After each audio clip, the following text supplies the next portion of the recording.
मैं हूं कासिम तरोली। मैं इस वक्त मौजूद हूं गवर्नमेंट प्राइमरी स्कूल सुहाई बांडी में।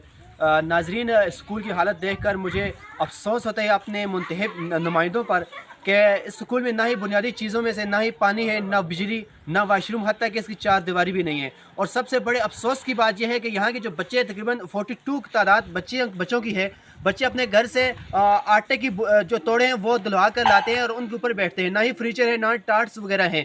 स्कूल की हालत आप देख सकते हैं। 2 कमरों पर मुश्तमिल ये स्कूल 2 कमरों पर मुश्तमिल था, लेकिन इसमें से भी एक कमरा की छत जो है वो नहीं है और एक कमरे की छत जो है वो चादरें टीचरों ने अपनी मदद आपके तहत डलवाई हैं। तो इस हवाले से इस स्कूल के हेड जो है, टीचर इंचार्ज हैं अरशाद साहब, उनसे बात करते हैं, इस हवाले से पूछते हैं।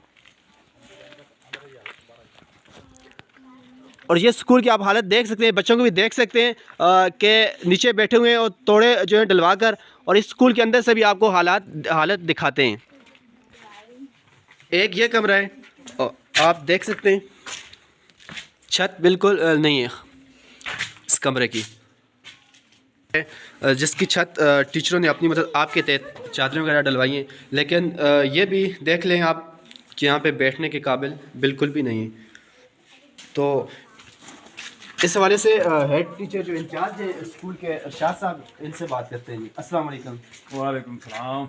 जी अरशाद साहब, क्या कहना चाहेंगे इस हवाले से आप? बस ये हम तो अफसोस ही कर सकते हैं क्योंकि हुकूमत को पता है सारा, महकमे को भी स्कूल की। आपने महकमे को कोई एप्लीकेशन वगैरह दी है इस हवाले से? बार बार आते हैं मॉनिटरिंग वाले भी और अपने अकाउंट वाले जो हैं वो भी आते हैं, मगर कोई रद्द अमल नहीं है जी, कुछ नहीं है।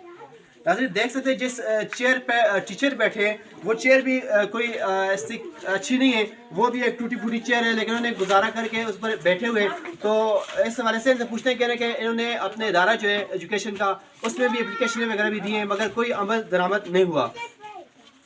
बस पहले भी हमने इसकी इतला जो दी थी इसी हवाले से, तो महकमे को सारी इलम है इस बात का कि वो स्कूल की हालत ये है, ना चारदीवारी है, ना बाउंड्री है, ना बच्चों के बैठने के लिए कोई इंतज़ाम है। हालिया अभी ADO साहब आए थे तो मैंने उनसे फरमाया था कि ऐसा करें, अगर ज़्यादा नहीं हो सकता तो फर्नीचर हमें कहीं किसी दूसरे स्कूल से दे दें ताकि बच्चों के बैठने के लिए हो जाए, मगर मेरे हिसाब से बस हुकूमत बहस पड़ी है और कोई काम नहीं हो रहा। तो हम गुजारिश ही कर सकते हैं कि भाई ये बच्चे जो हैं, ज़्यादा लोग जो हैं वो बच्चों को दाखिल इसलिए नहीं करते यहाँ, वो कहते हैं आपके पास कोई सहूलत वगैरह नहीं है। तो उसके अलावा भी काफ़ी माशाल्लाह तादाद 42 बच्चे हैं यहाँ पर, 2 टीचर भी हैं। तो मैं तो हुकूमत से यही गुजारिश करता हूँ कि भाई इसकी तरफ जो है गौर फिक्र करें ताकि बच्चों का मुस्तकबिल जो है वो तारीख ना हो। आप जो है अपने ख्यालात का इज़हार। जी ठीक हो गया, बहुत शुक्रिया आपका सर। तो नाज़रीन, ये देख सकते हैं आपके सर ने जो बताया है कि उन्होंने एजुकेशन जो उनका जो डिपार्टमेंट है उसमें भी बताया, लेकिन अभी तक कोई अमल दरामद नहीं हुआ। तो हम हुकाम बाला से अपील करेंगे कि इस पर जल्द अज जल्द अमल दरामद किया जाए, और जो हमारे मुंतखब मेंबरान थे, मेंबरान असम्बली, उनसे भी हम गुजारिश करेंगे, जनाब ये कैप्टन मोहम्मद सफ्तर अवान साहब और नईम सईद तनोली साहब का हल्का था कि उन्होंने 4-5 साल अपने लगाए, लेकिन उन्होंने भी कोशिश नहीं की, उनके कान में जूं तक नहीं रेंगी। लेकिन लिहाजा मैं अपील करूँगा सरकारी इदारों से और अपनी हुकूमत से कि इस पर फौरी अमल दरामद किया जाए। ये हमारा मुस्तकबिल है, ये बच्चे, इनके मुस्तकबिल को ख़राब ना किया जाए। बहुत शुक्रिया। तब इंशाल्लाह नेक्स्ट वीडियो मिलते हैं, हमें दीजिए इजाज़त। अल्लाह हाफ़िज़।